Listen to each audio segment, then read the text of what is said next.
వి gold trusted gold buyers. మీరు తాకట్టు పెట్టిన బంగారాన్ని విడిపించి ఈ రోజు ఉన్న మార్కెట్ ధరకు కొనబడును.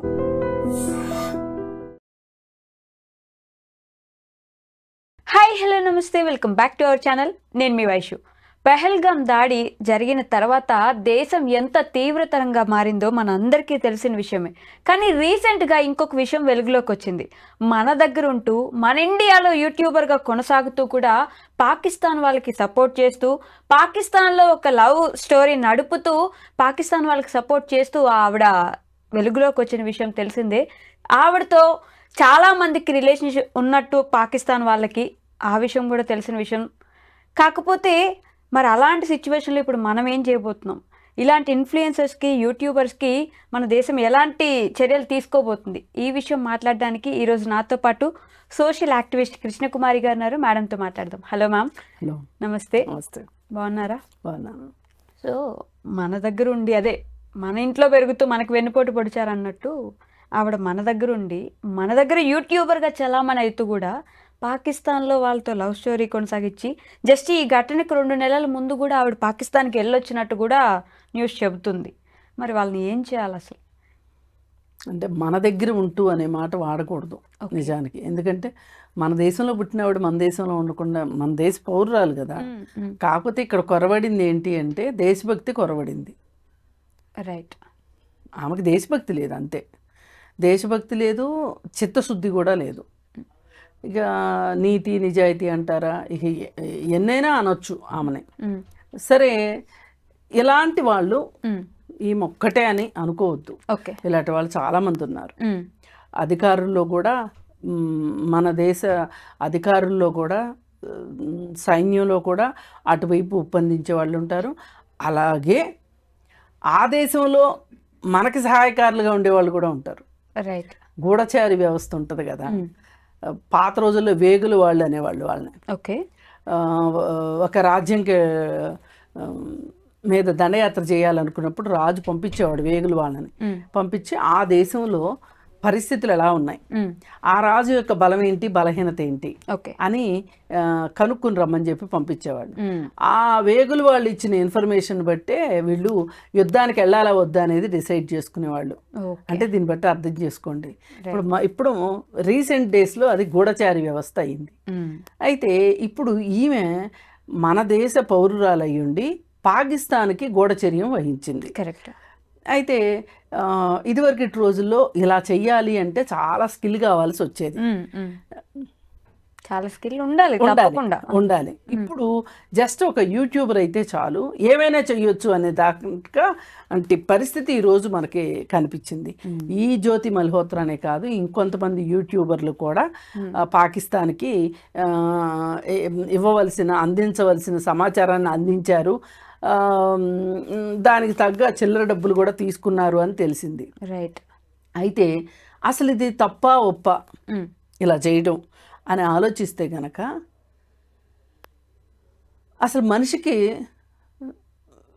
స్వార్థం వచ్చినప్పటి నుంచి, నాకు ఇది కావాలి అనిపించినప్పటి నుంచి, ఇది తిండి దాచుకోవడమా, డబ్బులు దాచుకోవడమా, లేకపోతే తన కుటుంబ సభ్యుల్ని రక్షించుకోవటమా, ఇలా కారణం ఏదన్నా కానివ్వండి, ఒక వ్యక్తి తనను తాను రక్షించుకుంటానికి, తనకు తాను బాగుపడటానికి, ఇంకొకరిని కొల్లగొట్టడానికి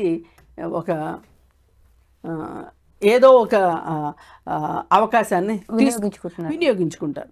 అలా వినియోగించుకునే దాంట్లోనే ఈ గూఢచారి వ్యవస్థ కావచ్చు, ఈ వేగులు వాళ్ళు కానీ ఉన్నారు.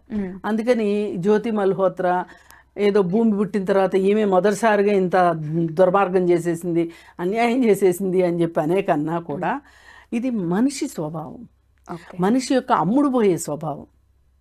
ఈ మనిషి అమ్ముడుపోయే స్వభావమే ఆమెని ఈ స్థితికి దిగజార్చింది. దేశాన్ని అమ్మేయచ్చా? దేన్నైనా అమ్మేస్తారు వాళ్ళు, దేన్నైనా అమ్మేస్తారు. ఇంట్లో సామాన్లు అమ్ముకోవడం, మన ఇంటి దగ్గర మనుషుల్ని ఏదైనా దొంగతనం అబద్ధం చెప్పించడం ఓకే, కానీ దేశాన్ని అమ్ముడు పెట్టడం, దేశ సమగ్రతని, దేశ రక్షణ వ్యవస్థని కూడా అమ్మకానికి పెట్టేలాగా చాలామంది రాజకీయ నాయకులు ఉన్నారు. వాళ్ళతో పోలిస్తే వీళ్ళంతా అన్నట్లుంటారు. ఏది ఏమైనప్పటికీ జ్యోతి మల్హోత్రా చేసింది చాలా చాలా నేరం. అయితే ఈమె ఎందుకు ఇలా పాల్పడింది? కేవలం డబ్బు కోసం ఇదంతా చేసిందా, లేకపోతే అసలు దీని వెనక మన ఆమె ఉద్దేశం ఏంటి అనేది ఆలోచిస్తే కొంతమందికి నేను ఏదైనా చేయగలను అనే ఒక ఓవర్ కాన్ఫిడెన్స్ ఉంటుంది. రైట్. అది ఏంటి అంటే వాళ్ళకి ఒక రకమైన టెంపరితనం అంటారు. అలా చేస్తేనే వాళ్ళకి కిక్కిస్తారు. కొంతమంది షాపులకి వెళ్ళి దొంగతనాలు చేసుకొస్తారు. చాలా డబ్బులు ఉన్న వాళ్ళు కూడా చీరలు దొంగతనం చేసే ఆడవాళ్ళు తెలుసు నాకు. అలాగే నగలు దొంగతనం చేస్తారు. నిజంగా వాళ్ళకి అవసరమే కాదు. ఒకసారి అయితే ఒక పెద్ద పొలిటీషియన్ కూతురు చీరలు దొంగతనం చేసింది. నిజానికి ఆ చీరలు ఆవిడకి అసలు లెక్కే కాదు. ఏంటి అంటే అది ఒక జబ్బు అనమాట.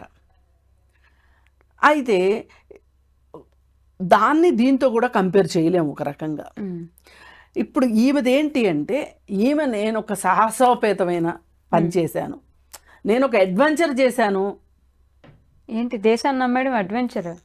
ఇప్పుడు మనం చాలా సింపుల్గా మాట్లాడుతున్నాం దీన్ని. ఆవిడ వైపు నుంచి ఆలోచిస్తే ఈ చేరవేసే క్రమంలో ఏ ఒక్కరికన్నా తెలిస్తే గనక తల ఎగిరిపోతుంది మరి కదా. ఇప్పుడైనా తల తీసేయరంటారా? మన చట్టాలు అలా చెయ్యవు. మన చట్టాలు అలా చెయ్యవు. అంటే ఇప్పుడు చట్టం దృష్టికి వెళ్ళినప్పుడు ఒక రకం శిక్షలు ఉంటాయి, చట్టం దృష్టికి వెళ్ళనప్పుడు ఇంకొక రకం శిక్షలు ఉంటాయి. ఏదన్నా కానీ ఇప్పుడు ఈ జ్యోతి మల్హోత్రా గనక ఈ ప్రాసెస్లో ఎక్కడైనా దొరికినట్లయితే గనక అసలు ఎందుకు ఇప్పుడు ఆమెని ఏ పోలీస్ ప్రొటెక్షన్ లేకుండా తీసుకొచ్చి నడు రోడ్లో నుంచోబెట్టమనండి, పీస్ చేసేస్తారు. రైట్. అంటే చేసే వాళ్ళందరికీ ఎంత దేశభక్తి ఉందో అది వేరే విషయం, కానీ ముందైతే ఆ పని జరుగుతుంది ఖచ్చితంగా. అందుకని ఏంటంటే ఎంత అగ్రహావేశాలకి ఇవాళ సమాజం ఉంది ఆమె చేసిన పనికి.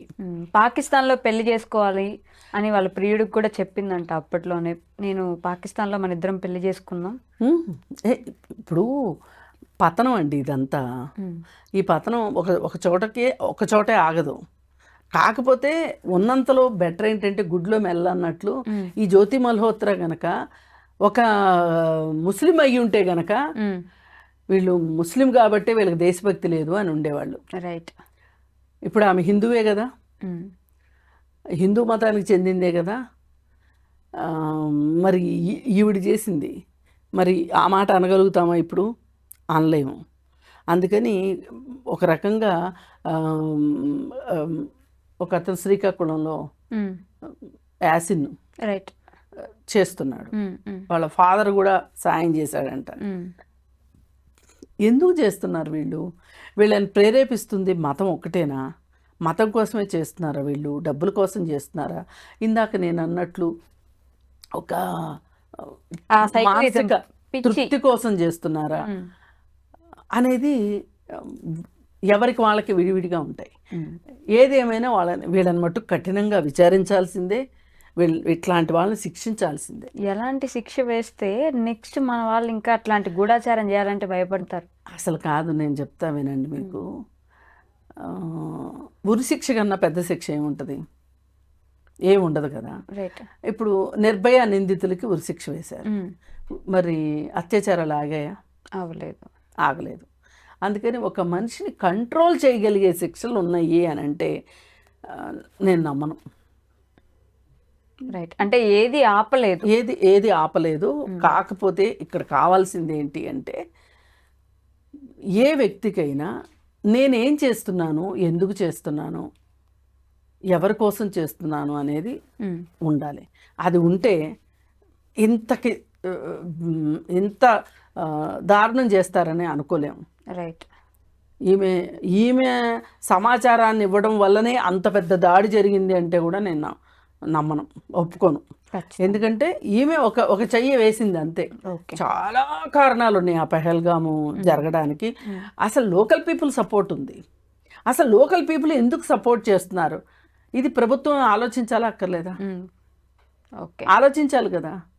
ఒక మనిషి ఇప్పుడు మన ఇంట్లోనే ఉన్నారండి, 4 మనుషులు ఉన్నారు, ఒకళ్ళు అన్రెస్ట్తో ఉన్నారు, చస్తే చావని పోతే పోనీ అని వదిలేస్తామా? అసలు వదిలేముగా.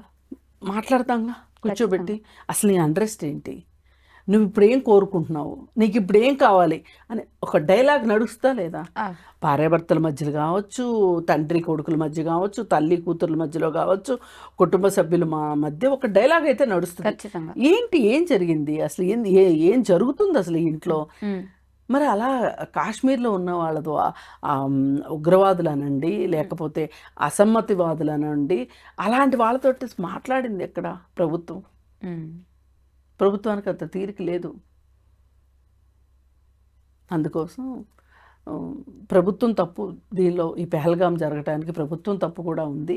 అందుకని ప్రభుత్వాలు ఏదైనా సరే మొగ్గలో తుంచివే, అవి ఇంతంత ఒట్టింతటే అన్నట్లు అవ్వదు. అసలు ఒక చోట ఒక అశాంతి ఉంది అంటే అది చాలా ఎమర్జెన్సీ కింద తీసుకోవాలి. ఈ అశాంతి ఎటైనా దారి తీయవచ్చు. ఇప్పుడు అశాంతిలో ఉన్న మనుషులు ఏ సాహసానికైనా ఒడగడతారు, ఏ దుర్మార్గానికైనా ఒడిగడతారు. అలాంటి వాళ్ళని మనం మన మధ్యలో అట్టి పెట్టుకుని ఒక మానవ బాంబుల్లాగా తయారైపోయి మన సమాజానికి నష్టం కలిగించేలాగా, పైగా అమాయకపు ప్రజల్ని నష్టం కలిగించేలాగా చేయకూడదు. వాళ్ళకి ఏం తెలుసండి, టూరిజంకి అనుమతి ఇచ్చారు కాబట్టి, డబ్బులు ఉన్నాయి కాబట్టి ఖర్చు పెట్టుకుని వచ్చారు. నిజానికి అది చాలా మంచి ప్రదేశం అంటారు, అందుకే వచ్చారు పాపం. ఇలా ప్రాణాలు పోతే ఏంటి, ఎవరైనా వస్తారా చెప్పండి? రారు కదా. మరి అందుకే మనం ఆ వైపుగా జాగ్రత్తలు తీసుకుంటే గనక ఇలాంటి మొల్హోత్రాలు ఏమీ చేయలేరు. ఇది మన సైనికులు కావచ్చు, మన దేశంలో హోంశాఖకు కావచ్చు, రక్షణ శాఖకు కావచ్చు, ఇది ఒక అలారం అనే చెప్పుకోవచ్చు.